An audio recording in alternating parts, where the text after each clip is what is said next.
નમસ્કાર દર્શક મિત્રો, હું છું મોહન મેરિયા અને આપ જોઈ રહ્યા છો કચ્છ ભાગડ ટીવી। વર્ષોથી આપણે ગુજરાતમાં રાહ જોઈ રહ્યા હતા અંધશ્રદ્ધા નિર્મૂલન કાયદાની, જે ગુજરાત સરકાર દ્વારા આ વર્ષે અંધશ્રદ્ધા નિર્મૂલન કાયદો પસાર કર્યો છે।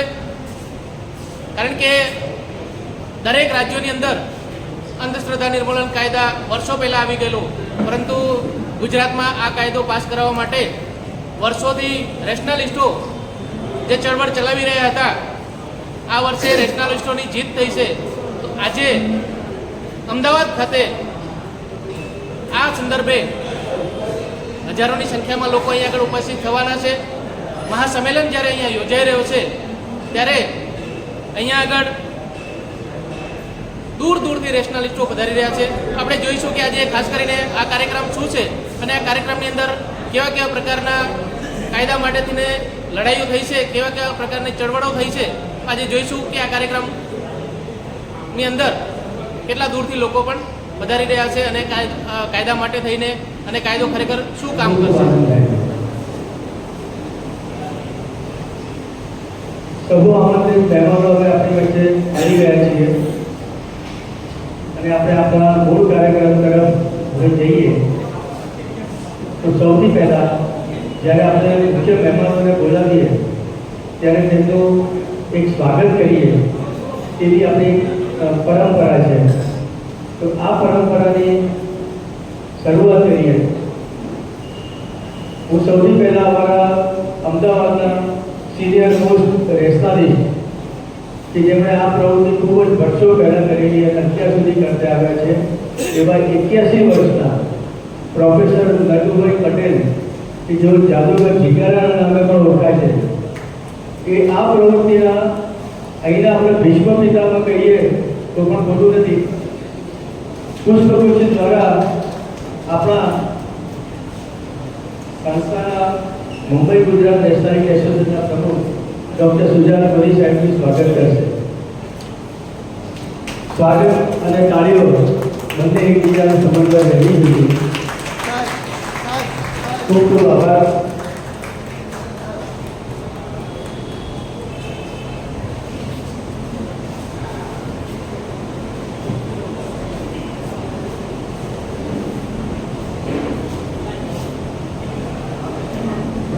બીજા આપણા મુખ્ય મહેમાન છે પ્રવીણભાઈ ગઢવી સાહેબ કે જેઓ આઈએએસ ઓફિસર છે। તેમના સ્વાગત માટે હું અહીંયા વિનંતી કરીશ અમારા અમદાવાદના હંસાબેન પરીખ।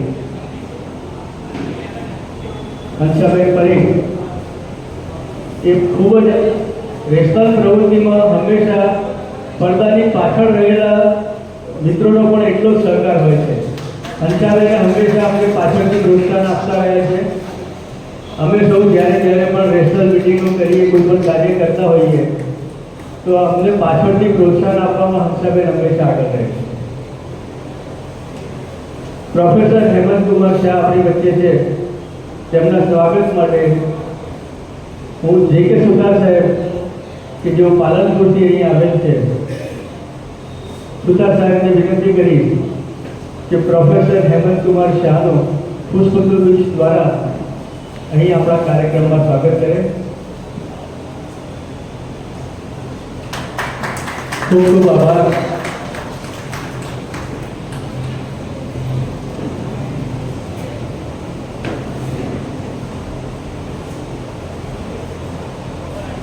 પિયુષભાઈ જાદુગર કે જેમના નામની બહુ પરિચયની હવે જરૂર નથી લાગતી અને તેમના સ્વાગત માટે હું બોલાવીશ શ્રી ગિરીશભાઈ સોંડિયા કે જેઓ બનાસકાંઠા અંધશ્રદ્ધા નિર્મૂલન સમિતિના ખૂબ જ અગ્રણી કાર્યકર છે।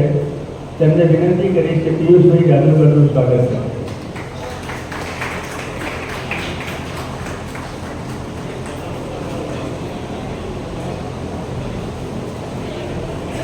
ખૂબ ખૂબ આભાર।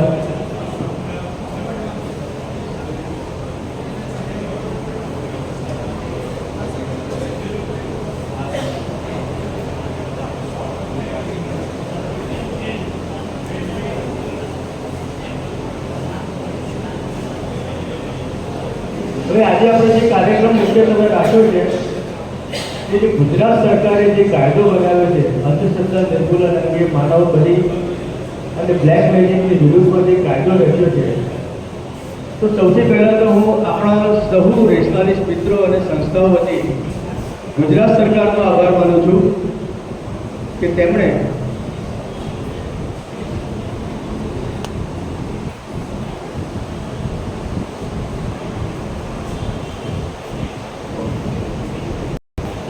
માફી ચાહું છું, આપણી વચ્ચે જે સુરેશભાઈ પરીખ છે ખગોળ જ્ઞાની, તેમના સ્વાગત માટે હું તલ્લી જાદુગરી ઉપસ્થિત છે, તેમને વિનંતી કરીશ કે સુરેશભાઈનું સ્વાગત કરે અને ત્યારબાદ આપણે આપણા આગળના કાર્યક્રમ તરફ જઈએ.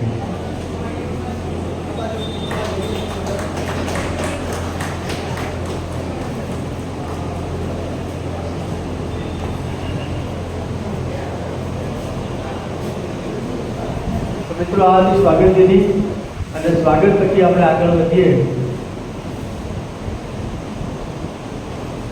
હવે ગુજરાત સરકારે જે કાયદો પસાર કર્યો અને બહુવિધ જે કાયદો આપણા ફેવરમાં અને જે લોકોને આપણે વર્ષોથી સતત રેશનારી મિત્રો અને રેશનારી સંસ્થાઓ જે જજુમી રહ્યા છીએ કે આ સમાજમાં રહેલી આવી બદીઓ અને અનિષ્ટ દૂર થવા જોઈએ, તેની સામે જે કાયદો આવ્યો એ કાયદાની નીચે બધા મિત્રોને માહિતી મળે તે હેતુસર એક પુસ્તકની રચના કરવામાં આવી છે કે જે પુસ્તકમાં જે કાયદાના જે શબ્દો છે, કઈ રીતે કાયદો ઘડાયો છે, કાયદામાં શું વસ્તુ આવરી લેવાઈ છે અને કાયદો કઈ રીતે લોકોને મદદરૂપ થશે અને કાયદામાં શું શું જોગવાઈઓ કરેલી છે, આ બધી માહિતી આપતું એક પુસ્તક જે પ્રકાશન કરવામાં આવ્યું છે. તો હું આગળ તો મહેમાનોને વિનંતી કરી કે તેમના દ્વારા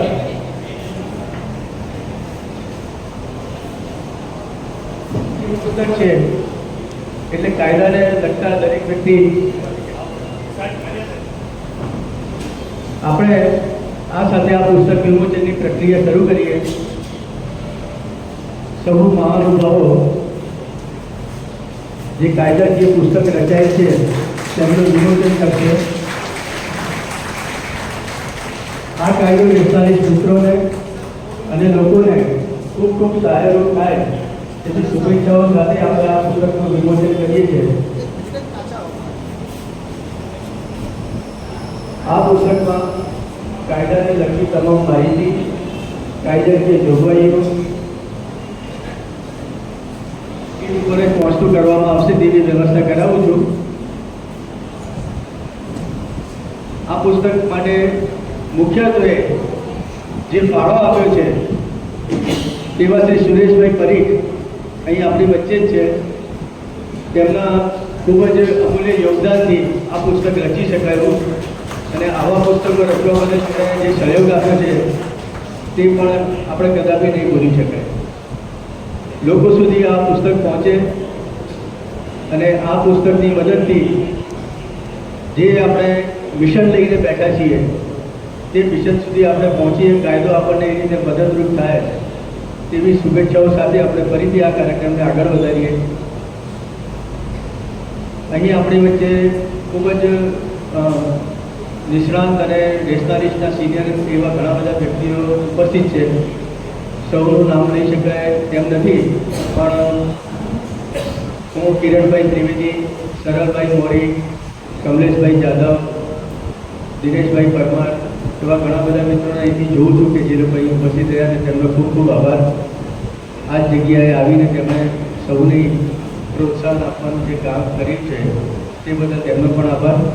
કાર્યક્રમને ફરી આપણે આગળ વધારીએ છીએ અને આપણે સૌથી પહેલાં આ કાર્યક્રમની શરૂઆતમાં સ્વાગત પ્રવચન તરીકે હું ગુજરાત મુંબઈ રેશનાલિસ્ટ એસોસિએશનના સેક્રેટરી શ્રી પિયુષભાઈ જાદુગર એડવોકેટ તેમને વિનંતી કરીશ કે તેઓ સ્વાગત પ્રવચન કરે અને આજના કાર્યક્રમની શરૂઆત કરે. ખૂબ જ નમસ્કાર. આપ સૌ મિત્રો, વિકાસ અને વિવેક બુદ્ધિવાદી લોકોની વચ્ચે આજે આ ફંક્શન થઈ રહ્યું છે બદલ હું હર્ષની લાગણી અનુભવું છું. આખા ગુજરાતમાંથી 108 વ્યક્તિ વિદ્યાર્થીઓની નોંધણી થઈ છે અને એ તમામ જિલ્લાઓમાંથી અહીંયા હાજર રહેવાના છે. આજે પરિસ્થિતિ એવી છે કે ગણપતિનો છેલ્લો દિવસ છે અને ઘણા બધા લોકોને ટ્રાફિક નડ્યો છે એટલે હજી વન બે છે એવા લોન આવી રહ્યા છે. પરંતુ અહીંયા જે કંઈ છે બધા જ ગુજરાતની મારા વિવેક બુદ્ધિવાદી મિત્રો આવ્યા છે એ બધા હું સ્વાગત કરું છું. આ ફંક્શન સ્પેશિયલી કાયદો જે નવો આવ્યો છે બ્લેક મેજિક એક્ટ, જેને આપણે ગુજરાતીમાં અંધશ્રદ્ધા નાબૂદી માટેનો કાયદો પણ કહીશું, એ કાયદાના પ્રચાર પ્રસાર માટે આ કાર્યક્રમ રાખવામાં આવ્યો છે. અને સાથે સાથે આપણા વડીલ મિત્ર અને સિનિયર મોસ્ટ કે જે વિવિધ જોબ છે એ સત્ય સભાપતિ અને મહાચંદ્રક આપવામાં આવે છે અને જે લાઈફ ટાઈમ કામ કર્યું છે એમનો પણ અહીંયા પ્રોગ્રામ રાખવામાં આવ્યો છે. અને પુસ્તક વિશે આપણે જાણકારી જે કંઈ જોઈતી હોય એનું બીજા સેશન્સમાં આપણે જાણકારી આપીશું અને વિસ્તૃત માહિતી લઈશું. મને એવું લાગે છે કે આપ સૌના નામ હું નથી લેતો, બધા જ વિદ્વાન મિત્રો છો. આપણે સાંભળવાનું ને કંઈક લઈ જવાનું છે, કંઈક શીખવાનું છે. અને મારા બે વિદ્વાન મિત્રો અહીંયા હાજર છે, ખાસ કરીને અહેમદભાઈ કે જે બંધારણના ખૂબ જાણીતા વિચારક છે, બોલે છે ખૂબ સરસ અને બંધારણની એક કૃતિઓ સારી રીતે સમજાવી શકે છે.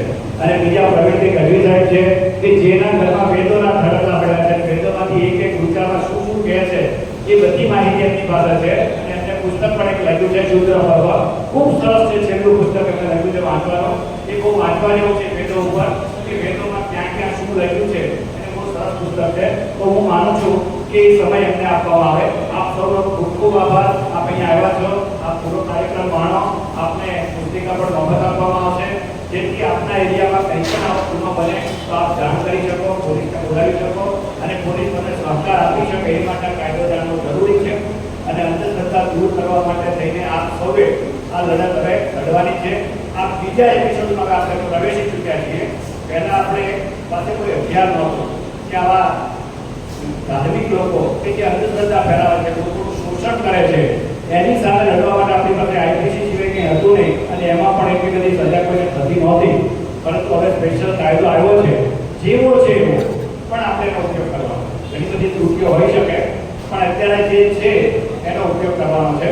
અને માટે આપણે એમાં કઈ રીતે ઉપયોગ કરી શકીએ, કેવી રીતે આપણે એ કાયદાના ઉપયોગની આ જે ધર્મની નામે આંધળીઓ કરી રહ્યા છે એ લોકોને રોકી શકે, એ માટે આ ખૂબ જરૂરી છે. માટે આપણે જાણીશું, ચર્ચીશું અને આપના પણ કોઈ સૂચનો હોય તો અમે સરકારને મોકલવા માટે કટિબદ્ધ છીએ. તો આપના પણ કોઈ સૂચનો હોય તો અમને જણાવજો. આપનો આભાર માનું છું. માનનીય શ્રી ગણી સાહેબ ખૂબ જ ડ્રાઈવ કરીને આવ્યા છે, પણ છતાં અહીંયા સ્ટેજ ઉપર બેઠા છે એમની નાંદુરસ્ત તબિયત સાથે. કારણ કે એમની કટિબદ્ધતા બતાવે છે કે તેઓ નેશનલિઝમ માટે કેટલા બધા ઉત્સાહિત છે. અને આ કાયદો આવ્યા પછી એમને પાવર ખૂબ વધી ગયો છે. મને કે હું આખો દિવસ ત્યાં અહીંયા રહેવાનો છું. ખૂબ ખૂબ આભાર વડી સાહેબ. એમનો એક રેશનલ વેબિનાર ચલાવે છે, દર બુધવારે વેબિનાર ચલાવે છે અને એમના 100 ઉપરના એપિસોડ થઈ ગયા છે. તો દર બુધવારે આપ પણ એ જોતા રહેશો. બીજું એક સરસ પુસ્તક બહાર પડ્યું છે ઈશ્વર વિશેની ભ્રામક માન્યતાઓ માટે. અને ગોવિંદભાઈ મારું નવસારીમાંથી ઈ પબ્લિકેશન કરે છે અને એનો ફોન નંબર હમણાં હું જાહેર કરું છું. એ નંબર ઉપરથી તમે ડાઉનલોડ કરી શકશો. અને એમના ઘણા બધા લેખો ખૂબ સરસ હોય છે, ઈ બુક પણ ખૂબ સરસ હોય છે. તો એ વિશે પણ તમે ચોક્કસ જોતા રહેશો. એમનો ઇન્ટરનેટ ઉપરનો બ્લોગ બહુ સરસ આવે છે અને રેશનાલિસ્ટ તરીકે આપણે વાંચવો જરૂરી છે, બીજાને મોકલવો પણ જરૂરી છે. તો આપ સૌ શાંતિથી અહીંયા રહેશો. બપોરે જમવાની વ્યવસ્થા છે તો કોઈ જશો નહીં, બરાબર? આપણે અહીંયા શાંતિથી આ સેમિનારનો લાભ લઈશું. આપ સૌ દૂર દૂરથી આવ્યા છો, સવારમાં વહેલા ઉઠીને આવ્યા છો, એ બદલ આપનો ખૂબ ખૂબ આભાર માનું છું. ખૂબ ખૂબ આભાર ગિરીશભાઈ. હિરણભાઈએ જે વાત કહી એ વાત ખૂબ જ સત્ય છે. નેશનાલિસ્ટ સંમેલનોમાં મોટાભાગે સંખ્યા જણાતી હોય છે, પણ હવે જાગૃતતા ધીરે ધીરે વધતી જાય છે. જે પાયાના લોકોએ જે કામ કર્યું છે એના ફળ હવે ધીરે ધીરે નજીક આવતા જાય છે. અને આજે ખાસી એવી સંખ્યા આપણી વચ્ચે છે. 200 જેટલા નામો આપણી પાસે અત્યાર સુધી નોંધાઈ ચૂક્યા છે. પણ આજે અમદાવાદમાં આપણા પ્રાઇમ મિનિસ્ટર પણ છે, એના કારણસર અમુક રસ્તાઓને પણ ત્યાં પ્રોબ્લેમ છે એટલે લોકો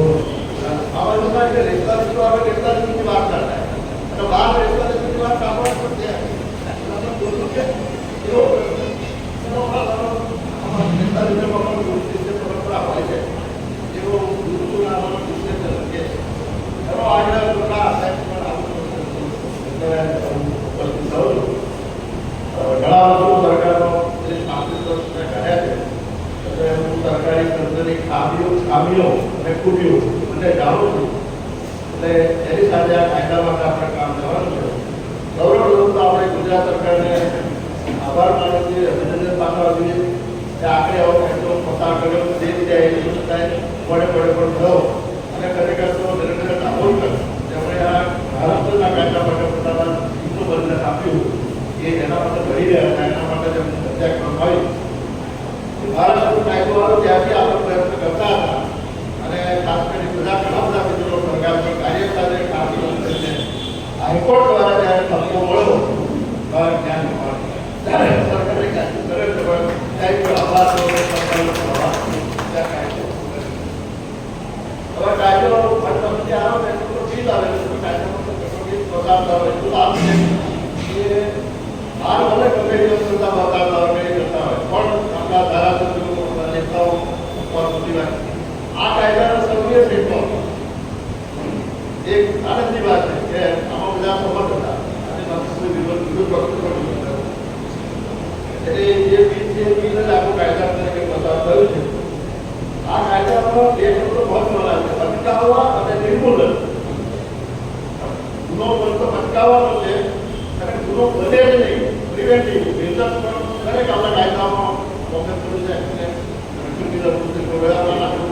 પ્રિવેન્ટિવ સ્ટેપ લેવાના છે.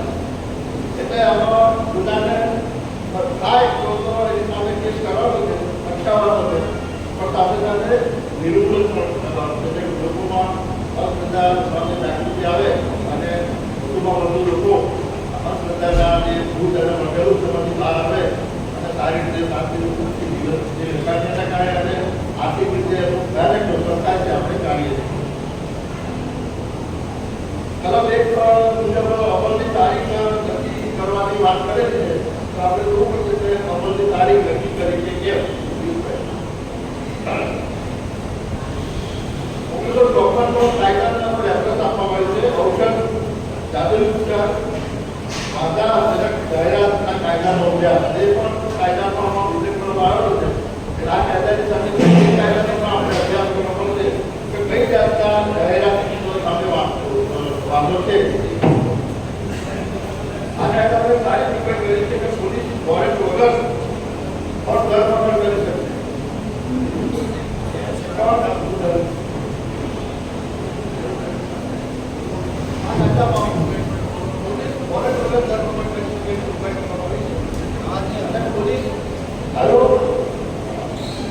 પોલીસ જામીન નહીં આવી શકે પણ કોર્ટ જામીન આપી શકશે. પોલીસને જામીન આપવાની બંધ કરી નાખો કલાકમાં જે આપણા નિયમો છે તે પ્રમાણે કોર્ટમાં રજૂ કરવા પડે છે. કોર્ટ ઈચ્છે તો કોર્ટનું આપણે જાણીએ છીએ કે કોઈ પણ કેસનું જામીન આપી શકે. આ કાયદામાં તકેદારી અધિકારી કેન્દ્રોની વાત કરવામાં આવી છે અને પોલીસ ઇન્સ્પેક્ટરની દિશા અને જેવા હવે આપણા રાજ્યના બધા પોલીસ સ્ટેશનોમાં મોટા ભાગે પોલીસ ઇન્સ્પેક્ટરને ક્લાસ 2 કક્ષાના અધિકારીઓ આવી ગયા. એટલે એવું કહેવાય કે સરકારની તકેદારી જીવ છે તો એના હુકમો પણ આટલો ના થાય તો આપણે સત્વરે કરાવવા જોઈએ. સરકારમાં દરેક વસ્તુમાં વિલંબ થતો હોય છે એટલે આપણે પાછળનું પડેલું હોવું જોઈએ તો કામ થશે. ત્રણ કામ હોય અને 5 કલાક પડો તો કામ પછી આગળ શકે ને પડી. એટલે આ કાયદાઓ પણ તમારી સરકાર છે. દરેક પોલીસ સ્ટેશનમાં એક તકેદારી અધિકારી નિમવામાં કોઈ હજારમાં નાણાકીય સવાલ નથી. એવું આપણા ગૃહમંત્રીએ વિધાનસભામાં નિવેદન કરેલું છે. ત્યાંની પાસે કોઈ નવું નાણાકીય કરવાનું નથી. તકેદારી અધિકારીની ફરજો કહેવામાં છે તેમાં ઉલ્લંઘનની શોધ અને નિવારણ બંને નખાવવામાં આવે છે. એટલે જે તકેદારી અધિકારીઓ થાય એને આપણે 47 હોય આપણા પણ વિશેષ સંખ્યા વધે અને દરેક જિલ્લા કક્ષાએ આપણે સમિતિ નિમાય જિલ્લા કક્ષાએ આપણા માણસો હોય તો જિલ્લાના જેટલા પીઆઈ છે એમની સાથે સંપર્ક કરીને સેમિનાર કરીને વગેરે રીતે એને થોડુંક કરજો સમજાવ્યું પણ કે આ એવું નથી પોલીસ સ્ટેશનો બેઠા ફરિયાદ કામ ફરિયાદ આવે તો લેવી એટલે કઈ સામાન્ય એવો ભાવ હોય પણ આપણે ભાવ પૂરું કરવા માટે સમજાવવું પડશે કે તમારે પણ સામે પ્રોએક્ટિવ થવાનું છે. સરકારનો કયા હમણાં ટ્રેનિંગમાં કહેવામાં આવે કે અધિકારીઓ પ્રોએક્ટિવ થવું જોઈએ. લોકોની ફરિયાદની રાહ નથી જોવાની. પણ લોકો પાસે પહોંચી ફરિયાદો મેળવવાની છે. તો એના માટે આજકાલ કોમ્યુનિકેશન સાધનો એટલા બધા છે કે દરેકને ત્યાં મને તો ખબર પડી જાય છે મોબાઈલ નહીં જોઈને. તો ભગવાને આપણે સમજાઈ ગયું એના પર વિશ્વાસ રાખીશું કે સાહેબ બધું કામ કરી જશે તો થઈ શકે. પોલીસ આ ગુનામાં મોટો કામ કરે તો સારી વાત, પણ કોઈ આપણે પાછળ રહેવું પડશે અને શક્ય હોય તો આપણે દરેક જિલ્લા પોલીસની સાથે પોલીસ ડિપાર્ટમેન્ટ સાથે કરીને આઈજી સાથે અને સેમિનારો આપણે સવારે સવાર સુધીમાં હતો તો માણસોને રક્ષણ શેડ્યુલ કાસ્ટ એટલું છે તો બધા માટે કાયદાની સમસ્યા આપવા માટે સરકાર તમને સેમિનાર કરતા અને આપણે પણ એવા સેમિનારો સરકારને કાયદા પોલીસને સમજાવવા કરવા પડશે કે પોલીસની કેટલા બધા કાયદાઓ છે તે પોલીસને બધા કાયદાનું જ્ઞાન હોવું જરૂરી. આ કાયદાની એક છે એટ્રોસિટી જોગવાઈ એવી નથી કે તકેદારી એજન્ટની ફરજ ન બજાવે તો એને શું શિક્ષા? એટ્રોસિટી એક્ટ એ પણ શિક્ષા છે. જો જે જવાબદારી પોલીસ ઓફિસર છે એ એટ્રોસિટી એક્ટ ફરજ ના બજાવે તો એના પણ સજા થઈ શકે એવી જોગવાઈ કાયદામાં આપણે પ્રોસિડિંગ કરાવવાની જોઈ મારું તકેદારીને સુરક્ષિત કરેલા કૃત્યોને રક્ષણ આપવામાં આવ્યું છે એ તો સારી વાત છે. પછી આ કાયદો સુપર લો છે એવું સરકાર અલગ છે. જનરલ કાયદાઓની અંદર આ કાયદો હંમેશા સ્પેશિયલ લો હોય એ હંમેશા જનરલ લો કરતા સુપીરિયર હોય છે. એટલે એની સુપીરિયર કરવાને કારણે આપણો કાયદો પહેલો લાગુ પડે બીજા પછી લાગુ પડે. કાયદાની કલમ 10 તેમાં સુધારણા કરાવો અપીલ મંજૂરી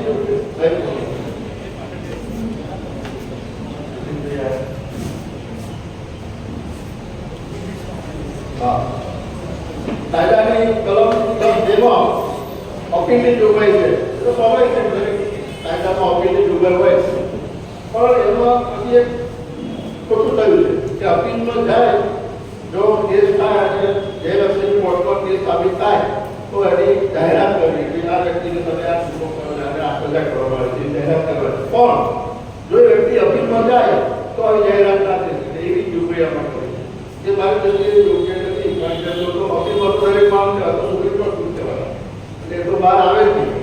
એટલે એમાં આપણે સુધારો કરવો જોઈએ. નિયમો બનાવવાની જોગવાઈ કરવામાં આવી છે. બહુ ઝડપથી નિયમ બનાવવાનું બહુ છે પણ સરકારમાં હંમેશા લખાય જેવું બોલાયું એટલે એ બધા નિયમો લખવી પડે. નિયમો આપણે પાછળ પડી નિયમો કરવા પડશે. કારણ કે કોઈ પણ કાયદો આપ જાણો છો કે નિયમો વગર અમલ હોય છે. નિયમ વગર કાયદાનો અમલ થઈ શકે જ નહીં. એટલે નિયમો જો ના બનાવવાનો હું જેવડે પુસ્તક કહું ત્યારે બાંધકામ મજૂરો એનો કાયદો એક થયેલો હતો 10 વર્ષ પહેલા અને કોઈના નિયમો જ બનાવ્યા નહોતા. મારી સુપ્રીમમાં અમે નિયમો બનાવ્યા પછી કાયદાનો અમલ થયો અને બાંધકામ મજૂરોની સહાય મળતી શરૂ થઈ. એટલે આ કાયદામાં પણ આપણે જોવું પડશે કે નિયમો બની જાય. આ કાયદામાં જોગવાઈ કરી છે જોગવાઈ. આ કાયદામાં કેટલાક શબ્દો મરાઠી કાયદામાંથી લીધામાં એવા શબ્દો પણ છે અને વારકરીના વારી સંપ્રદાય આવો કોઈ આપણો સંપ્રદાય છે નહીં. તે માટે સુધારો કરવો પડશે. આપણે પોતાના ઘણા બધા સંપ્રદાયો છે એવું કંઈ પૂછવું પડશે. વારી સંપ્રદાય છે શું વારી છે પછી મૃત સંતના ચમત્કારને કાયદો લાગુ પડતો નથી. આ બરાબર નથી. આ સુધારો આપણે પૂછવો છે. કારણ કે કાલે આપણા કાકાને કષ્ટતા મરી જશે તો તરત જ મારો ચમત્કાર શરૂ થઈ જશે. એટલે આ તો બહુ ગંભીર વસ્તુ છે કે એને કાયદો લાગુ પાડ્યો નથી. સાહેબ અમારા શિષ્યો પેલા વાળવાના શિષ્યો એ બધા ચમત્કારો કહેતા છે જીવન શ્રી અરવિંદમાં ચમત્કારો એટલે કપડ મોટી થાય છે. એટલે આ ચમત્કારો કોઈ માણસ નથી. ભણેલા ગણેલા અરવિંદના શિષ્યો તો ભણેલા ગણેલા હોય એ પણ એવું માને. આત્મા તો આહવાન કરવાને પણ મુક્તિ આપવામાં આવી છે. તો આત્મા નથી તો આત્માનો આહવાન ક્યાંથી હોય? એટલે એ આપણે એક જોગવાઈ અકાત્મક એવી છે કે આવું આત્માના આહવાન કરવું તરફ કે જુએ છે પછી આત્માને બોલાવે છે પછી વાત કરવા છે અને એ તરીકે શ્રદ્ધા થઈ રૂપ જેવું થયું. તમે તરત લક્ષ્મી શબ્દ સંસ્કૃત કહે એટલે વૃક્ષ વૈકલ્પિક નવાસ મન્નત નવાસ છે મન્નત છે મન્નત પુકારી આ વગેરેના પણ મુક્તિ આપવામાં આવેલી છે. એટલે જોઈ લેવાનું કે ભાઈ એમાં શું નુકસાન કરતા. જૈનોના કેસ વર્તનની વિધિને મુક્તિ આપી છે ખરેખર તો બાળ શિક્ષા પર પ્રતિબંધ હોવો જોઈએ. એના માટે ઘણું બધું આ જૈનોમાં પણ ચાલે છે. તો આપણે પણ એક મુદ્દો લેવો છે કે બાળક જ્યારે ભગવાન બુદ્ધે જ્યારે રાહુલ નાનો આપી દીધું ત્યારે એના પિતાએ સાથે વચન લીધું એવો પછી તું મને વચન આપ એવો કોઈ સગીર બાળકનો શિક્ષા આપી થઈ બુદ્ધે ત્યારથી એમના નિયમ કર્યો હતો કે કોઈ સગીરને શિક્ષા આપવી નહીં. પણ જૈનોમાં એવું નથી. એટલે જૈનોમાં જે બાળકને શિક્ષા આપે છે એ બાળકને તો પોતાને કંઈ ખબર નથી અને ઘરમાં જઈને એના ઉપર કોને ભણાવવા આવી હોય એ પ્રમાણે કરતો હોય તો નાની નાની ઉંમરે ખૂબ પુષ્કળ એની તરફ કરવામાં આવે છે અને પછી એને ટૂંકું મગજ એ કરી દેવામાં આવે છે એ અંદર શિક્ષા લેવાનું મન થાય. આ સંસાર અર્થાત તો બધું રહેલું વગેરે વિચાર કરી એટલે એને પણ રોકવું જોઈએ. જ્યોતિષને મુક્તિ આપવામાં આવી છે પણ ચમત્કારી જ્યોતિષ પર પ્રતિબંધ હોવો જોઈએ. કારણ કે કેટલાક જ્યોતિષીઓ ભવિષ્ય જોઈ ગયા તમે હવે ભવિષ્ય પ્રાયોજિક થશો એવું કે ત્યાં પાછળ સારી વાત પણ એ તમારા કઈ જે પ્રેમ સંબંધની વાતો છે વશીકરણ કરવાનું છે પત્ની સાથે બીજા સાથે બનતું નથી એટલું બધું જાહેરાતમાં નાખે છે ટીવીમાં સતત થયા કરતી જેવા જ્યોતિષના કાર્યો હોય છે. તો એવું જે વશીકરણ પ્રેમ સંબંધ એવું બધું હોય એની પર પ્રતિબંધ આપણે રાખવો જોઈએ. નંદીભાઈ વાલે જ્યોતિષ એવું બી ઘણાની શ્રદ્ધા આપવા છે. નંદીભાઈ વાલે જ્યોતિષ આ પણ તપાસો કે આપણે ત્યાં છે નહીં. એટલે મને એવું લાગે છે કે મહારાષ્ટ્રના કાયદાનો અભ્યાસ કર્યો છે તો માનું પેલા તામિલનાડુમાં પણ આ કાયદો હતો. મોટી દેવતાની સરકાર અત્યારે સ્ટાલિન જે છે એ મોટા મોટી દેવતાની સરકાર છે. તો એ જોઈ અને આપણા કાયદામાં સુધારા સૂચનો કરવા જોઈએ. મારે જાહેરનામાની જોગવાઈનો દુરુપયોગ ન થાય તે જોવું પડશે. સરકારને આ સત્તા આપવામાં આવી છે આ એક મુજબ કે સરકાર છે તો અમારા કેટલાક વિષયો રદ કરી શકે છે. તો આપણે જાણીએ છીએ કે 1700 ભૂપતિ 10 લોકો છે. 10,000 લોકો પ્રેશર કરે અને આમને કેટલીક કાયદાઓ કાઢી નાખવાનો પણ પ્રયત્ન કરે તો સરકારે કરી શકે એ જોગવાઈમાં છે. એની સામે આપણે અલગ રહેવું પડશે અને એમાં દુરુપયોગ ના જોવું પડશે. કારણ કે સરકાર દળોને તૂટી જાય એવી શક્યતા સૌથી વધારે રહેશે. અનુસૂચિ આવી છે ગુનાઓની ભાનાવતી શબ્દ છે એ પણ મરાઠી બાબત લાગે છે. મેની વિદ્યામાં કેટલાક શબ્દ વાપરે છે કેટલાક એ પણ બહુ બધું છે. અને છેલ્લે મારી વિનંતી જ આપશો ને આપણે બધાને મારા સહિત કે આ કાયદાનો અમલ કરાવવો હોય તો સૌથી વધારે જાગૃત આપણે જ રહેવું પડશે. આપણે જાગૃત રહી અને પોલીસની પાછળ પડીશું તો જ આ કાયદાનો અમલ કરીએ. મેં તે સાથ આપી શકીશ એ માટે આપણે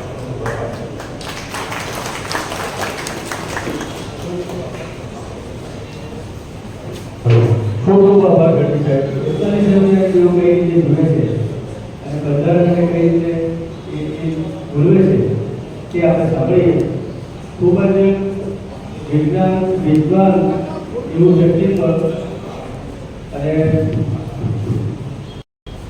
એક સાંભળવા લાયક વ્યક્તિ તો આજે આપણે તેનો લાભ લઈએ. મુરબ્બી ગલી સાહેબ, ગઢવી સાહેબ, પરીખભાઈ સાહેબ, જાદુગરજી, મુરબ્બી બિપિનભાઈ, કિરણભાઈ, કાલિયા સાહેબ, સૌ વડીલો અને મિત્રો, બહુ ટૂંકમાં હું મારી વાત બંધારણના સંદર્ભમાં આપ સૌની સમક્ષ રજૂ કરીશ. સૌથી પહેલો મહત્વનો મુદ્દો એ છે કે આપણે જ્યારે બંધારણની પહેલી લીટીમાં એમ લખીએ છીએ કે વી ધ પીપલ ઓફ ઇન્ડિયા, ત્યારે એનો અર્થ એવો થાય છે કે આ બંધારણ આપણે બનાવ્યું છે. આ બંધારણ આપણે બનાવ્યું છે એનો અર્થ એવો થાય છે કે આ બંધારણથી જે બનાવ્યું છે ભારત, એ ભારત આપણે બનાવ્યું છે. એનો અર્થ એવો થાય છે કે આ ભારત એ ઈશ્વર તત્વ નથી, ગોડ ગિવન ગિફ્ટ નથી.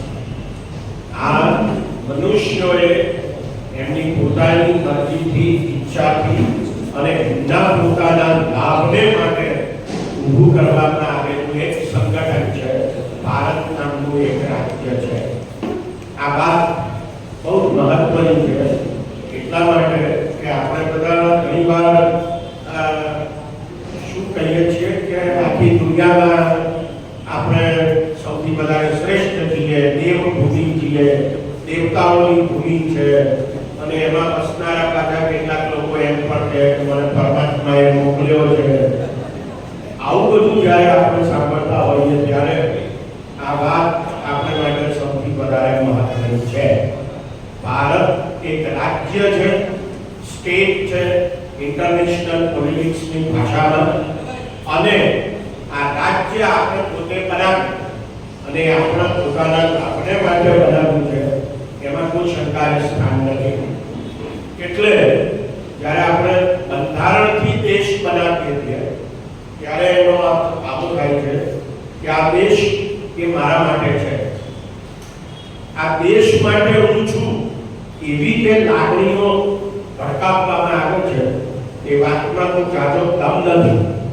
હું એટલા માટે આ વાત કહું છું અને હું વારંવાર કહું છું કે હું ભારત માટે નથી, ભારત મારા માટે છે. કારણ એ છે કે આ ભારતમાં હું જન્મ્યો એ તો મેં નક્કી કરી નહોતું. દુનિયાની કોઈ વ્યક્તિએ નક્કી નથી કર્યું કે ક્યાં જન્મે, કયા ધર્મમાં જન્મે, કયા પરિવારમાં જન્મે, કઈ જ્ઞાતિમાં જન્મે, કયા દેશમાં જન્મે. એનો અર્થ એવો થાય છે કે જો આપણે સબભૂમિ ગોપાલકી એવું કહેવા તૈયાર હોઈએ તો આ વિસા સિસ્ટમ હોવી જ ના જોઈએ. અને જો વિસા સિસ્ટમ છે અને મારે ત્યાં જવું છે, ત્યાં મને જવા નથી મળતું, તો એનો અર્થ એવો થાય છે કે હું ભારતમાં રહું છું એ મારી મજબૂરી છે. એ કઈ દેશભક્તિ નથી, એ રાષ્ટ્રભક્તિ નથી. આ વાત આપણે મૂળભૂત રીતે એટલા માટે સમજવાની આવશ્યકતા છે કે આ દેશમાં આશરે 13 લાખ વિદ્યાર્થીઓ આ દેશ છોડીને ભણવા જાય છે. ઓછામાં ઓછા 50 લાખ ભારતીયો આ દેશની બહાર જતા રહ્યા છે. એમાંના 14 લાખ તો માત્ર અમેરિકામાં ગેરકાયદે જતા રહ્યા છે. એનો અર્થ એ થાય છે કે એમને આ દેશ રહેવા જેવો લાગતો નથી. અને જો યુરોપ અને અમેરિકા એવું કહે કે અહીંયા કોઈ વિસા સિસ્ટમ નથી, જેને આપવું હોય તે આપો, તો મને ખબર છે કે કાલે શું પરિસ્થિતિ ઊભી થાય. એટલે આપણે જ્યારે આ બંધારણ બનાવ્યું ત્યારે એનો અર્થ એવો થાય છે કે આપણે આ બંધારણ ભારત નામનું રાજ્ય બનાવવા માટે બનાવ્યું છે, અને રાજ્ય મારે માટે છે. આ યાદ રાખવાની જરૂર છે. ભારત માતા કી જય એમ જ્યારે બોલીએ છીએ ત્યારે આપણે એમાં ભાવના ઉમેરીએ છીએ. એમાં રેશનાલિટી નથી ઉમેરતા, એમાં ભાવના ઉમેરીએ છીએ, એમાં આપણે આપણી લાગણી ઉમેરીએ. પણ આ લાગણી પછી આપણને ઇરેશનાલિટી તરફ લઈ જાય. એ મોટામાં મોટી તકલીફ છે. એટલે જ્યારે આપણે બધા આ ભારત બનાવ્યું, બંધારણ લખ્યું, એનો અર્થ એવો થાય છે કે આ બંધારણ છે તે એક કરાર, એ સોશિયલ કોન્ટ્રાક્ટ. જ્યાં જેક રૂસો, જ્હોન લોક અને થોમસ હોબ્સ, આ ત્રણ મહાન વિદ્વાનોએ 14મી સદીમાં, 15મી સદીમાં, 16મી સદીમાં જે સિદ્ધાંત આપ્યો સોશિયલ કોન્ટ્રાક્ટ, કે આ જે રાજ્ય છે તે કરારથી ઊભી થયેલી સંસ્થા છે. અને આ જ્યારે કરારથી ઊભી થયેલી સંસ્થા છે ત્યારે આ કરારમાં આપણે સૌ સમાન રીતે બંધાયેલા, કોઈ ઊંચો નથી, કોઈ નીચો નથી, બરાબર? એ કોઈ પણ ધર્મનો હોય, કોઈ પણ જ્ઞાતિનો હોય, સ્ત્રી પુરુષ હોય, કોઈ પણ પ્રકારના ભેદભાવ વિના બધા સમાન રીતે આ રાજ્ય ઊભું કરવામાં સંકળાયેલા છે. અને માટે આ રાજ્ય એવું છે. આ દ્રષ્ટિએ જો આપણે વિચારીએ તો આપણે ભારત શું કરવા બનાવ્યું છે તે આપણે વિચારવું પડે. અને એટલે આપણે ભારતની બંધારણની પહેલી જ લીટીમાં, પ્રિએમ્બલમાં આપણે લખ્યું છે કે આ ભારત આપણે સ્વતંત્રતા માટે, સમાનતા માટે, ન્યાય માટે, બંધુતા માટે અને વ્યક્તિનું ગૌરવ ઊભું કરવા માટે આ ભારત બનાવ્યું છે. આ આપણા ઉદ્દેશો છે, બરાબર? આ કઈ શું કહેવાય કે પાપડી ચટણી ખાવા માટે આપણે ભારત નથી બનાવ્યું, આ ગુલાબજાંબુ ખાવા માટે ભારત નથી બનાવ્યું. એના સ્પેશિયલ ઉદ્દેશો છે અને એ ઉદ્દેશો સાથે આપણે આ ભારત બનાવ્યું છે. અને એ સ્વતંત્રતા, સમાનતા, ન્યાય, બંધુતા અને વ્યક્તિનું ગૌરવ. આજે છેલ્લો શબ્દ વાપર્યો કે વ્યક્તિનું ગૌરવ, એ શબ્દ મને લાગે છે કે બહુ મહત્વનો. માણસ જાત પોતાના સુખ માટે, સમૃદ્ધિ માટે, શાંતિ માટે, સલામતી માટે જે સંસ્થાઓનું નિર્માણ કર્યું, એ કુટુંબ છે, એ સમાજ છે, એ બજાર છે, એ ધર્મ છે અને એ રાજ્ય છે. બરાબર? પણ આ પાંચે પાંચ સંસ્થાઓ એ મનુષ્ય ઉપર હાવી થઈ ગઈ, વ્યક્તિ ઉપર હાવી થઈ ગઈ છે અને વ્યક્તિની સ્વતંત્રતા અને વ્યક્તિના ગૌરવને હરી ગઈ. અને એટલા માટે આપણે અહીંયા કોઈ કુટુંબનું ગૌરવ, કોઈ જ્ઞાતિનું ગૌરવ, કોઈ સમાજનું ગૌરવ એવું નથી લખ્યું આપણા બંધારણમાં. આપણે શું લખ્યું છે? આપણે વ્યક્તિનું ગૌરવ લખ્યું. એટલે આપણે યાદ રાખવું જોઈએ કે આપણા બંધારણમાં વ્યક્તિ એક યુનિટ છે. કોઈ ધર્મ, જાતિ, કુટુંબ, સમાજ યુનિટ નથી. આપણે કોની સ્વતંત્રતા જોઈએ છે? તો આપણે વ્યક્તિની સ્વતંત્રતા જોઈએ છે. અને એના સંદર્ભમાં આપણે ન્યાય અને સમાનતા જોઈએ છે. એ દ્રષ્ટિએ આપણે જો વિચારીએ તો મને એવું લાગે છે કે આ કુટુંબ, સમાજ, ધર્મ, બજાર, રાજ્ય આ બધી જ સંસ્થાઓ મારા આપણા સૌના સુખ, શાંતિ, સમૃદ્ધિ અને સલામતીને માટે છે. રાજ્ય બધાને માટે કાયદા કરે, એ પોતાના માટે પણ કાયદા કરે. પણ સવાલ તો એ થાય કે કાયદા આવે છે કેવી રીતે, શાને માટે આવે? તો બંધારણ પોતે જ એક કાયદો, એ પોતે જ એક કરાર. અને એનો અર્થ એવો થાય કે આ કરાર એટલા માટે કરીએ છીએ કે જેથી આપણે બધા શાંતિથી, સમૃદ્ધિથી, સલામતીથી જીવી શકીએ. એટલે આ કોઈ લાગણીથી ઊભું થયેલું રાજ્ય નથી, આ કોઈ સંવેદનાઓથી ઊભું થયેલું રાજ્ય નથી. આ મારી અને તમારી બુદ્ધિથી ઊભું થયેલું રાજ્ય છે. એમાં બુદ્ધિ છે, એમાં લાગણી છે, એમાં સંવેદના છે એવું નથી, પણ એ મારી અને તમારી બધી બુદ્ધિ ભેગી થઈ છે અને એમાંથી આપણે આ રાજ્યનું સર્જન કર્યું. અને એટલા માટે આ રાજ્ય મારું રક્ષણ કરવાનું છે. આ રાજ્ય મારી સત્તા અને મારી સ્વતંત્રતાનું રક્ષણ કરવાનું છે. રાજ્ય પોતે એટલી બધી સ્વતંત્રતા અને સત્તા ભોગવવાના નથી કે જેથી મારી વ્યક્તિ તરીકેની સત્તા અને સ્વતંત્રતાનો નાશ થઈ જાય અને લોપ થઈ જાય. આ જો આપણે સમજીએ તો મને લાગે છે કે આપણે બંધારણને અને ભારત નામના રાજ્યને આપણે બધા સારી રીતે સમજી શકીએ. તકલીફ એ થઈ ગઈ છે કે આપણે રાજ્યની સત્તા, રાજ્યના અધિકારો આ બધાને આપણે એટલું બધું મહત્વ આપતા થઈ ગયા છે કે વ્યક્તિ એમાં દબાઈ ગઈ. બરાબર? શા માટે આપણે વ્યક્તિને એક એકમ તરીકે સ્વીકારીએ? શા માટે આપણે લોકશાહી જોઈએ છે? એનો અર્થ આપણે બરાબર સમજવાની જરૂર છે. એનું કારણ એ છે કે આપણે દરેક વ્યક્તિમાં બુદ્ધિ છે અને લગભગ સાથી એવા પાયાના સિદ્ધાંત સાથે આ રાજ્યનું સર્જન થાય. જુઓ તમે, જેને આપણે વન વોટ વન વેલ્યુ અથવા વન પર્સન વન વેલ્યુ એવો જે યુટિલિટેરિયન સિદ્ધાંત છે જેની પહેલા તે શું બતાવે છે? તે એમ બતાવે છે કે જેમાંથી લોકશાહી આવી છે, જેમાંથી એક મત અને એક મૂલ્યની વાત આવી છે. તે એમ બતાવે છે કે દરેક વ્યક્તિમાં બુદ્ધિ છે અને દરેક વ્યક્તિમાં લગભગ સરખી બુદ્ધિ છે. આવું કેવી રીતે કહેવાય? તો એવું એટલા માટે કહેવાય કે કોઈ પણ વ્યક્તિ હોય એ જ્યારે ચૂંટણીમાં મત આપે છે ત્યારે એક જ મત આપે છે. હું પ્રોફેસર છું અને મત આપું છું તો એક જ છે. સામે પેલો દુકાનવાળો છે એ પણ એક જ મત આપે છે. શાકભાજીની લારીવાળી નિરક્ષર બેન એ પણ એક જ મત આપે છે. નોબેલ ઇનામ વિજેતા અમર્ત્ય સેન એ પણ એક જ મત આપે છે. અને વડાપ્રધાન અને રાષ્ટ્રપતિ લાઈનમાં ઉભા રહીને મત આપે છે તો એ પણ એક જ મત આપે છે. એનો અર્થ શું છે? એનો અર્થ એ છે કે એક વ્યક્તિનું એક મૂલ્ય છે અને વડાપ્રધાન, રાષ્ટ્રપતિ, નોબેલ ઇનામ વિજેતા કે પેલી અંગૂઠા છાપ મહિલા જે શાકભાજી વેચે છે એ બધાની બુદ્ધિનું મૂલ્ય એક સરખું છે. આ સમાનતાનો અર્થ છે. બરાબર? અને આ જે સમાનતાનો અર્થ છે એને આપણે બરાબર વિચારીએ તો આપણે દરેક વ્યક્તિના મૂલ્યને સમજીએ. દરેક વ્યક્તિ પોતે એક મૂલ્ય છે એમ આપણે સમજતા થઈએ. આપણી તકલીફ એ છે કે આપણે જે બધી કહેવાતી શ્રદ્ધા અને અંધશ્રદ્ધામાં જે ફલોટાયેલા છીએ એમાં આપણે ધર્મનું, કહેવાતા ઈશ્વર અલ્લાહ કોણનું અને આ રાજ્ય સત્તાનું એટલું બધું મૂલ્ય ઊભું કરી નાખેલું છે કે આપણે વ્યક્તિને સાથ ભૂલી થઈ ગયા છે.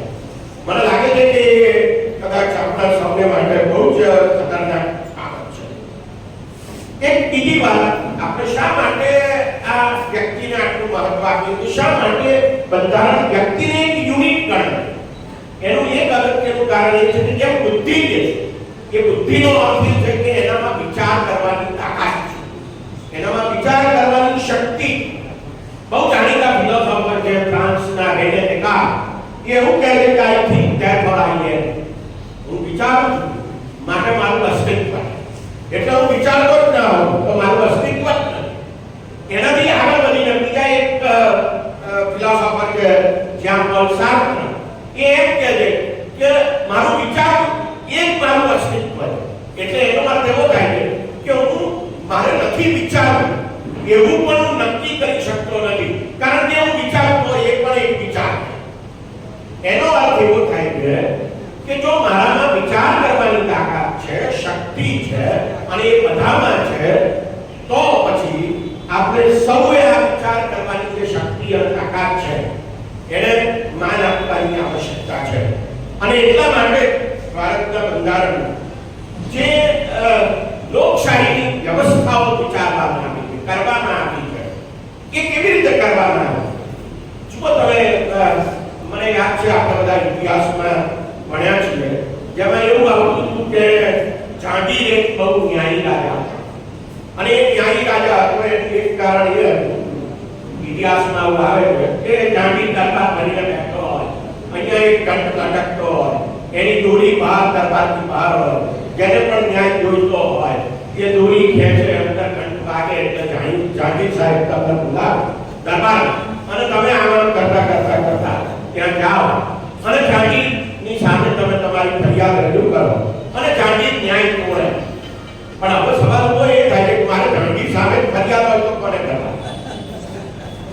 તો આપણે એવો અર્થ એવો થાય કે મારે જાગીરને જે ફરિયાદ કરવાની, અને જાગીર પોતાની ફરિયાદમાં પોતે ન્યાય તોડે. આ તદ્દન ઇરરેશનલ બાબત છે, બરાબર? એટલે શું થયું એનો અર્થ કે કાયદો ઘડનાર, કાયદાનો અમલ કરનાર અને કાયદોનો અમલ ન કરે તેને સજા કરનાર એ એક જ વ્યક્તિ છે, તે રાજા. અને એમાં એવું સમજી લેવામાં આવ્યું છે કે આ રાજા છે તેનામાં જ બધી બુદ્ધિ છે, બાકીના બધાએ પોતાની બુદ્ધિ રાજામાં ગેરકાયદે શું કહેવાય નીરો મૂકવાની અને પોતાની બુદ્ધિનો ઉપયોગ કરવાનો. હવે આનું જરા સ્વરૂપ બદલાઈ ગયું અને એ સ્વરૂપ છે તે તાનાશાહીનું, એ સ્વરૂપ છે તે સર્વગત્યાશાહીનું સ્વરૂપ છે, જેમાં તાનાશાહ અથવા સર્વગત્યા એવું સમજે છે કે બુદ્ધિ મારામાં અને તમારામાં કશી બુદ્ધિ નથી, એટલે હું કહું તેને લોકશાહી કહેવાય, હું કહું તેને વિકાસ કહેવાય. આ વિકાસ પાછો બહુ ખતરનાક શબ્દ છે, બરાબર? અને ઘણી વાર બહુ ગાળો થઈ ગયો હોય છે, વોટ્સએપ પર તો થોડા વખત પહેલા આપણે ગાળો થયેલો જોયો છે અને હજુ કંઈ બહુ ડાયો થયો હોય એવું લાગતું નથી. સવાલ તો એ થાય છે કે આ જે તાનાશાહ પોતે એમ સમજે છે કે મારામાં બુદ્ધિ અને બીજા કોઈનામાં બુદ્ધિ નથી, એ સંપૂર્ણ રીતે અતાર્કિક બાબત છે, ઇરરેશનલ બાબત છે, બરાબર? પણ ફ્રીડમ હાઉસનો 2022નો જે રિપોર્ટ છે એ એવું કહે છે કે દુનિયામાં 80% લોકો અત્યારે તાનાશાહી હેઠળ જીવે છે, અથવા તાનાશાહી કહી શકાય એવી લોકશાહી હેઠળ જીવે છે. એમાં થોડો આપણો પણ નંબર આવ્યો છે. આ આપણે માટે મને લાગે છે કે બહુ જ ગંભીર બાબત છે અને આપણે આ રીતે વિચારવાની આવશ્યકતા છે. એટલા માટે કે જે કાયદો કોઈ એક વ્યક્તિ કરે તેવું નથી. આપણે શા માટે વિધાનસભા બનાવી, આપણે શા માટે લોકસભા અને રાજ્યસભા બનાવી? એનો અર્થ એવો થાય છે કે જે ઉપર બેઠા છે માત્ર 2-4 જણા, એમણે કાયદા નથી કરવા, પણ આ બધાની બુદ્ધિને ધ્યાનમાં લઈને કાયદા કરવા, એ એની તાર્કિકતા. અને પછી આપણે એમ કહીએ કે ના 5-5 વર્ષે તો અમને ચૂંટવાનો અધિકાર છે પેલા પ્રતિનિધિઓને. એનો અર્થ એવો થાય છે કે એમણે જે બુદ્ધિ વાપરી વિધાનસભામાં અને લોકસભામાં અને રાજ્યસભામાં, એ બુદ્ધિ બરાબર વાપરી કે નહીં એની ચકાસણી કરવાની બુદ્ધિ અમારામાં છે. એનો અર્થ લોકશાહી. અને આ રીતે આપણે આ લોકશાહીનો અર્થ સમજવાની જરૂર છે કે બધામાં બુદ્ધિ છે અને એ કાયદા એ રેશનાલિટીનું પરિણામ આ સમજવાની જરૂર છે કારણ કે જે કરાર થાય છે એ રેશનાલિટી જો કરાર હોત જ નહીં તો રેશનાલિટીનો અર્થ જ નથી રહેતો રાજા કેળવણી કાયદો ગુજરાતીમાં પેલી કહેવત હતી રાજા ગમે તે રાણી છાણા વિનતી રાણી તો એ એમાં ક્યાંય રેશનાલિટી છે રેશનાલિટી આ છે કે કરાર થાય છે અને કરાર મુજબ સૌએ વર્તન કરવાનું છે અને એ કરાર એવો હોવો જોઈએ કે જેમાં દરેક વ્યક્તિને પોતાની વાત કહેવાની પોતાની વાણીની પોતાની અભિવ્યક્તિની સ્વતંત્રતા હોય અને એટલા માટે બંધારણમાં આપણે મૂળભૂત અધિકારોમાં જે વાણી અને અભિવ્યક્તિની સ્વતંત્રતાની વાત કરી છે તે વધારે અગત્યની છે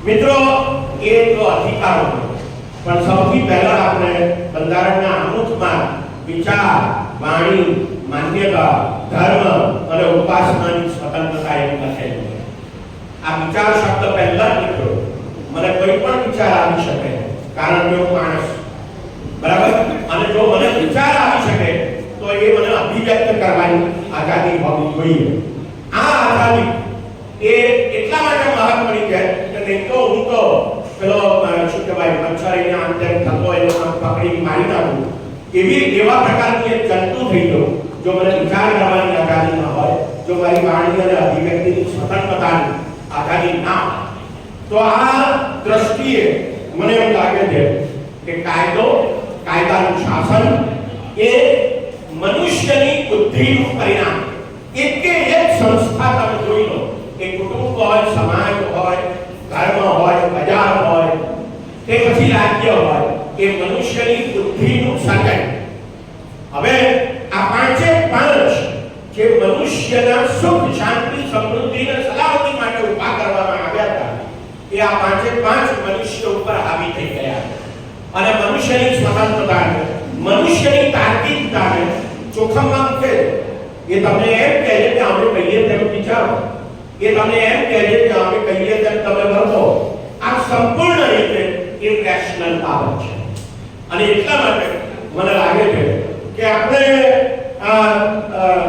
જે બુદ્ધિપૂર્વક વર્તમાનની મનુષ્ય જ્યારે ગુફાઓમાં જીવતો હતો અને આ પાંચ સંસ્થાઓનું સર્જન કર્યું ત્યારે એ એની બુદ્ધિનો ઉપયોગ કરીને સર્જન કરેલું છે પણ આ સર્જનને આધારે જે સંસ્થાઓનું નિર્માણ કર્યું છે એ સંસ્થા એ વ્યક્તિને જો ગુલામ બનાવનારી હોય તો પછી આપણે એના વિશે ફરીથી વિચાર કરવો પડે આ દ્રષ્ટિએ મને લાગે છે કે આપણે જે સમાજમાં જે સંસ્થાઓમાં અથવા તો જે રાજ્યમાં જીવીએ છીએ જે ધર્મમાં આપણે લખીએ છીએ વસ્તી ગણતરી વખતે કે આપણે આ ધર્મના છીએ આ જ્ઞાતિના છીએ વગેરે વગેરે આ બધી બાબતો વિશે આપણે વિચારવું પડે અને જો આપણે વિચારીશું તો મને લાગે છે કે આપણે શું કહેવાય કે રેશનલ એનિમલ તરીકે વર્તી શકીશું લોકશાહી છે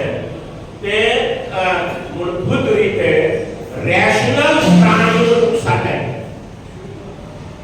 સર્વપ્રત્યાશાળી કોઈ પણ પ્રકારની એ આપણા કુટુંબમાં હોય કે દેશમાં હોય કે દુનિયામાં હોય એ ઇરેશનલ બિહેવિયર એટલે આપણે જ્યારે દરેક વ્યક્તિમાં બુદ્ધિ છે એ જો આપણે સમજતા હોઈએ તો મને લાગે છે કે બુદ્ધિનો ઉપયોગ કરીને આપણે સમગ્ર સમાજમાં આપણી વ્યવસ્થાઓ સર્જન કરવાનું થાય આ જો આપણે સર્જન કરી શકીશું તો મને લાગે છે કે આપણે વધારે એક રેશનલ સમાજનું સર્જન કરી શકીશું આઈ થિંક ધેરફોર આઈ એમ જે ટેન્શન નિકાલ બરાબર એનો અર્થ જ એ છે કે મારામાં વિચાર કરવાની શક્તિ છે અને મારામાં જ નહીં બધામાં વિચાર કરવાની શક્તિ અને બધાના વિચાર ભેગા થઈને મારે જીવવાનું અને બધાને જીવવા દેવાના આ જો આપણે મને લાગે છે કે સમજીશું તો આપણે એક રેશનલ સમાજ તરફ આગળ વધી શકીશું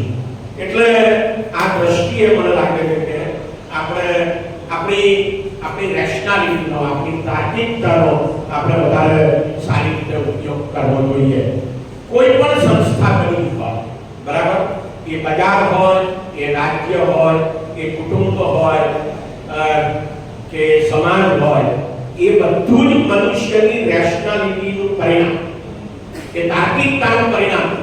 પણ સવાલ તો એ થાય છે કે પછી આ બધી સંસ્થાઓ એ મનુષ્ય ઉપર આવી રહી જાય અને વ્યક્તિને એક એકમ તરીકે સ્વીકારવા માટે તૈયાર. આ બહુ ફિલોસોફિકલ સવાલ, બરાબર, પણ આ ફિલોસોફી આપણે સમજવાની જરૂર છે કે એવા કાયદાઓ, એવા નિયમનો હોઈ શકે કે જે વ્યક્તિની સ્વતંત્રતાને ડામી દે. બીજી વ્યક્તિની સ્વતંત્રતા એનું મારે ધ્યાન રાખવાનું છે. એટલા માટે આ સંસ્થાઓ છે, એનાથી વિશેષ એનું કોઈ મહત્વ નથી. એ જો આપણે સમજીશું તો મને લાગે છે કે આપણે વધારે સારી રીતે એક રેશનલ સમાજ ઊભો કરી શકીશું. શ્રદ્ધા હોય એનો વાંધો નથી, પણ શ્રદ્ધા ત્યારે અંધશ્રદ્ધામાં પરિણમે છે કે બે વચ્ચેની જે પાતળી ભેદરેખા છે, અત્યંત સૂક્ષ્મ ભેદરેખા છે, એની આપણને સમજણ પડતી નથી. એટલે આ સ્ટેટ છે, રાજ્ય છે, તે પણ મનુષ્યની બુદ્ધિનું પરિણામ. પણ પછી આ રાજ્ય આપણી ઉપર હાવી થઈ જાય અને રાજ્યમાં બેઠેલા લોકો એમ સમજવા માંડે કે અમારી પાસે બુદ્ધિ છે અને તમારી પાસે છે જ નહીં, તો એ ચાલે નહીં, એ અશક્ય. બરાબર, આ દ્રષ્ટિએ મને લાગે છે કે આપણે આપણી આખી રાજકીય વ્યવસ્થા, આપણી ધાર્મિક વ્યવસ્થાઓ, આપણી સામાજિક અને આર્થિક વ્યવસ્થાઓને આપણે સમજવાની આવશ્યકતા છે. છેલ્લો મુદ્દો એ છે કે મુસીબત એ થઈ ગઈ છે કે જે બજાર છે એ બજાર અત્યારે રાજ્ય ઉપર હાવી થઈ ગયું છે. આપણે એવું લાગે છે કે આ બધા ચૂંટાયેલા આપણા પ્રતિનિધિઓ છે તે રાજ્યમાં બેઠા છે, ગ્રામ પંચાયતથી શરૂ કરીને ભારત સરકાર સુધી અથવા તો યુનાઇટેડ નેશન્સ સુધી. પણ મુસીબત એ છે કે આ એક રેશનલ વ્યવસ્થા, તાર્કિક વ્યવસ્થા હોવા છતાં કે ઇરરેશનાલિટી તરફ આગળ વધી જાય. એનું કારણ એ છે કે એના ઉપર બજાર હાવી થઈ જાય. એટલે બજારની જે રેશનાલિટી છે એ તો તદ્દન નફાખોરવાળી વ્યવસ્થા છે. એટલે પરિણામ એ આવે છે કે આ રાજ્ય છે તે બજારને બિલકુલ એની મિલીભગત ઊભી થાય છે અને પછી એ મનુષ્યોનું શોષણ કરે છે. એટલે બજાર એ રેશનાલિટી, બરાબર, રાજ્ય એ પણ રેશનાલિટી છે. આ રેશનાલિટીનું સર્જન છે અને તે બધું જ ઇરરેશનલ બિહેવિયર કરવા તરફ વળી જાય. એની સામે આપણે આપણી તાકાત બતાવવાની છે અને આપણે બધાને ચિંતા કરવાના છે, વિચાર કરવાના છે. તકલીફ એ છે કે આજે બધી સંસ્થાઓ છે, સમાજશાસ્ત્રની ભાષામાં કહીએ તો આ બધી જે સંસ્થાઓ છે ને એ એવું સમજે રાજ્ય સહિતની સંસ્થા, ધર્મ સહિતની સંસ્થાઓ એવું સમજે છે કે તમારે વિચાર કરવાની જરૂર નથી, અમે તમારા બદલે વિચાર કરીએ જ છીએ. એટલે તમે તમારા વિકાસ વિશે ચિંતા ના કરો, તમારા વિકાસ વિશે અમે ચિંતા કરીએ છીએ. આ જે આખી વ્યવસ્થા ઊભી થાય છે તે તદ્દન ઇરરેશનલ, અતાર્કિક વ્યવસ્થા છે અને આ અતાર્કિક વ્યવસ્થામાં આપણે આપણી વાત વધારે મજબૂત રીતે રજૂ કરવાની આવશ્યકતા છે. એટલે મનુષ્ય પોતાની સંસ્થાઓનું નિર્માણ કરી, જાતની રાજ્ય સહિતની, સરકાર સહિતની સંસ્થાઓનું નિર્માણ કર્યું. એ બધી સંસ્થાઓ એની રેશનાલિટીમાંથી આવી છે, એની તાર્કિકતામાંથી આવી છે. પણ પરિણામ એ આવે છે કે આ સંસ્થાઓ બધી મનુષ્ય ઉપર હાવી થઈ જાય છે અને મનુષ્યને અતાર્કિક વર્તન કરવા માટે પ્રેરે. આ જે પરિસ્થિતિ છે એમાંથી આપણે બહાર નીકળવાનો પ્રયત્ન કરવાની આવશ્યકતા છે. આપણે સૌ આ જે બધા વાર્ષિક ધોરણે ભેગા થતા હોઈએ છીએ એમાં આ વિષય વિશે આપણે વધારે ચિંતિત થઈએ, આગળ વધીએ. કારણ કે આ રાજ્ય છે, બજાર છે, કુટુંબ છે, સમાજ છે, આ બધી જે વ્યવસ્થાઓ છે એ વ્યવસ્થાઓ મનુષ્ય ઉપર હાવી ના થાય, પણ મનુષ્ય એકમ તરીકે એમાં જીવતો રહે, સજાગ રહે, પોતાની સ્વતંત્રતાને જાળવી રાખવા માટે. એ મને લાગે છે કે વધારે મહત્વનું છે. આટલી વાત કરીને હું આપ સૌને ખૂબ ખૂબ આભાર પ્રોફેસર હેમંત સમાચાર ખૂબ જ ઉપયોગી